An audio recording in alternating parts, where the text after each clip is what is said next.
τελευταία χρόνια. Υπάρχουν πολλά παραδείγματα που μπορώ να σας αναφέρω όσον αφορά τον περιορισμό της σπατάλης. Πάρα πολλά.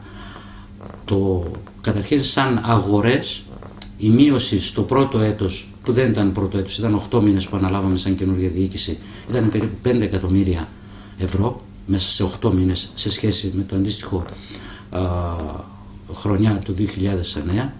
Το 2011, πήρα τα τελευταία στοιχεία σήμερα από το λογιστήριο, σε σύγκριση με το 2010 η εξοικονόμηση ήταν περίπου 7,5 εκατομμύρια.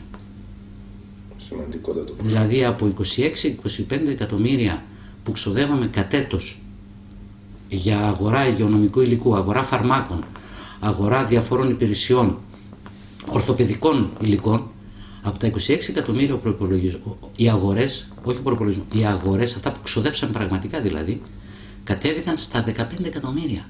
Είναι τρομακτική η μείωση και χωρίς να σταματήσει, επαναλαμβάνω, μία μέρα να λειτουργεί το νοσοκομείο.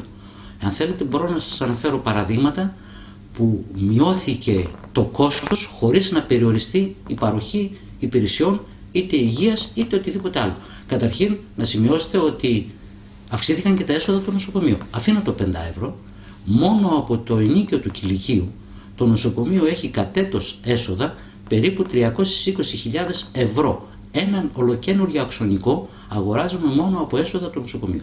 Ας δούμε ένα παράδειγμα περιορισμό της σπατάλης. Από 1 εκατομμύριο ευρώ που ήταν ο προϋπολογισμός για την καθαριότητα του νοσοκομείου, σταμάτησα το διαγωνισμό, την προκήρυξη αυτή, με απόφαση Διοικητικού Συμβουλίου κατεβάσαμε τον προϋπολογισμό στις 700.000 ευρώ και η εταιρεία που το πήρε το διαγωνισμό τον πήρε με 629.000. Από 1 εκατομμύριο λοιπόν το νοσοκομείο δεν έχει κανένα πρόβλημα, καθαρίζεται, είναι πεντακάθαρο, με μείωση του κόστους κατά 33%. Είναι τρομακτικό το νούμερο, μόνο από μία σύμβαση. Μόνο εάν λάβετε υπόψη σας και τη μείωση που πετύχαμε στα φάρμακα, τόσο με τον ηλεκτρονικό διαγωνισμό που έκανε το Υπουργείο, και από τα 4 εκατομμύρια προπολογισμό καταλήξαμε στις 220.000.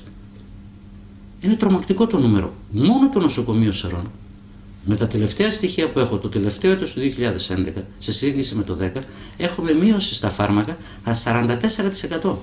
Δεν σταματήσαμε να χορηγούμε φάρμακα, δεν σταματήσαμε να προσφέρουμε τις υπηρεσίες, παρόλα αυτά καταφέραμε.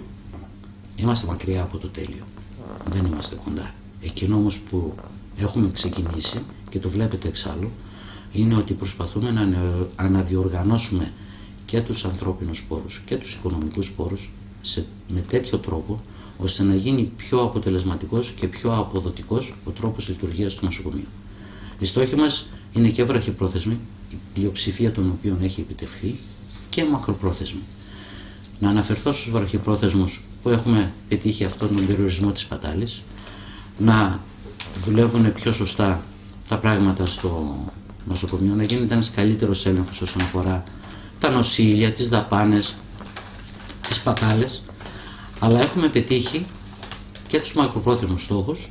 Όπως γνωρίζετε, ήδη η καινούργια ψυχιατρική στον χώρο του νοσοκομείου έχει ενταχθεί. Θα ήταν η επόμενη ερώτηση μου, πού βρισκόμαστε εκεί. Έχει ενταχθεί και το κέντρο υγείας αστικού τύπου, τελειώνει σε λεπτομέρεια για να αρχίσει και η αξιολόγησή του, γιατί ακόμα δεν έχει ξεκινήσει, η συμπαραγωγή ενέργειας που έχουμε καταθέσει το φάκελο. Καταθέτουμε και ανανέωση του τεχνολογικού εξοπλισμού του νοσοκομείου ύψους 1,5 εκατομμύριο ευρώ περίπου, για να ενταχθεί και αυτό στο ΕΣΠΑ. Αύριο καταθέτουμε λεπτομερέστερο δελτίο όσον αφορά τις ανάγκες μας και τις προτεραιότητες μας για την ανανέωση του τεχνολογικού εξοπλισμού. Πλησιάζουν αυτές οι επενδύσεις τα 7,3 εκατομμύρια ευρώ. Είναι τρομακτικό το νούμερο αν θεωρήσετε και αν λάβετε υπόψη σας ότι τα τελευταία 2 χρόνια, όχι μόνο στο νομό, στο σύνολο της χώρας δεν γίνονται επενδύσεις.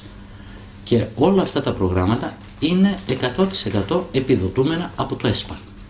Είναι τρομακτική η δουλειά που έχει να γίνει.